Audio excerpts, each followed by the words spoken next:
Madam Meenakshi Telangana Congress వ్యవహారాల ఇన్ఛార్జిగా ఉన్నారు. ఆమెను రాజ్యసభకు పంపాలనుకున్న ఏఐసీసీ మధ్యప్రదేశ్ నుంచి పార్టీ క్యాండిడేట్గా మీనాక్షి పేరును అనౌన్స్ కూడా చేసింది. కట్ చేస్తే అక్కడున్న గ్రూప్ పాలిటిక్స్ మీనాక్షి రాజ్యసభ ఎంట్రీకి బ్రేకులు వేస్తున్నాయట. దీంతో క్యాంప్ పాలిటిక్స్ లో భాగంగా ఓవర్ టు తెలంగాణ అయిపోనుందట సీన్. ఇంతకు మీనాక్షికి రాజ్యసభ ప్రవేశం దక్కేనా? ఎమ్మెల్యేల క్యాంప్ హైదరాబాద్ కు షిఫ్ట్ అయితే పిక్చర్ మారుతుందా?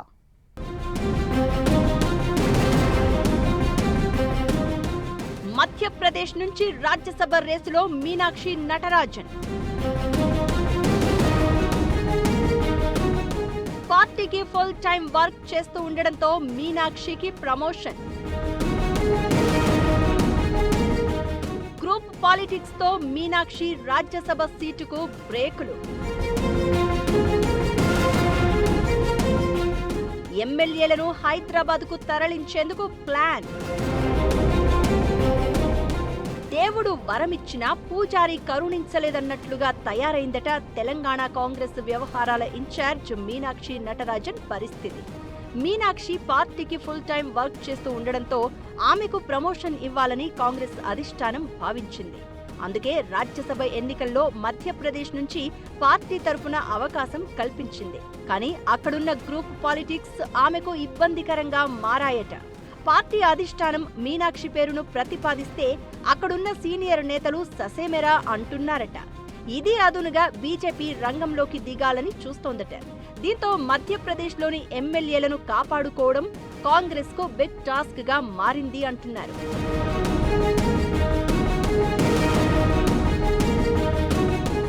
మధ్యప్రదేశ్లో 3 రాజ్యసభ సీట్లకు నోటిఫికేషన్ జారీ అయ్యింది.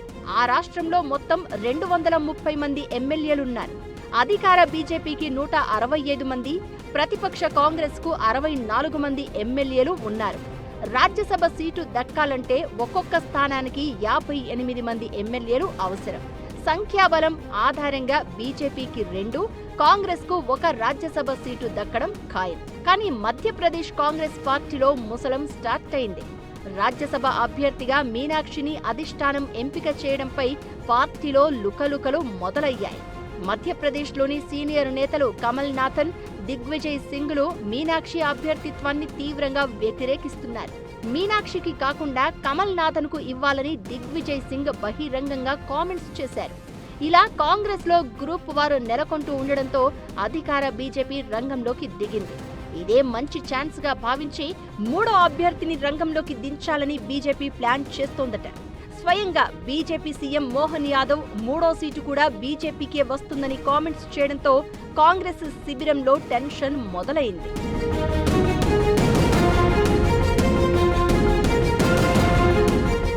మధ్యప్రదేశ్ సీఎం చేసిన కామెంట్స్ తో కాంగ్రెస్ అలర్ట్ అయిందట. అక్కడున్న ఎమ్మెల్యేలను ఎట్టి పరిస్థితుల్లో కాపాడుకోవాలని కాంగ్రెస్ భావిస్తోందట. మధ్యప్రదేశ్ లో కాంగ్రెస్ కి ఉన్న 64 మంది ఎమ్మెల్యేలను క్యాంపునకు తరలించాలని భావిస్తోందట. ఎమ్మెల్యేల క్యాంపును మధ్యప్రదేశ్ లో కాకుండా బయట పెట్టాలని నిర్ణయించారట. ఎమ్మెల్యేలకు సేఫ్ ప్లేస్ గా తెలంగాణ అయితే బాగుంటుందని అధిష్టానం ఆలోచన చేసిందట.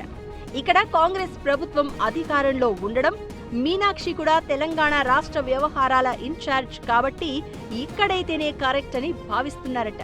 మధ్యప్రదేశ్ కాంగ్రెస్ ఎమ్మెల్యేలను ఏ క్షణంలోనైనా హైదరాబాద్ కు తరలించేందుకు సిద్ధంగా ఉండాలని అధిష్టానం పెద్దలు ఇప్పటికే సూచించినట్లుగా చెబుతున్నారు. దీంతో మధ్యప్రదేశ్ రాజ్యసభ ఎన్నికల ఎపిసోడ్ ఓవర్ టు తెలంగాణ అన్నట్లుగా మారింది.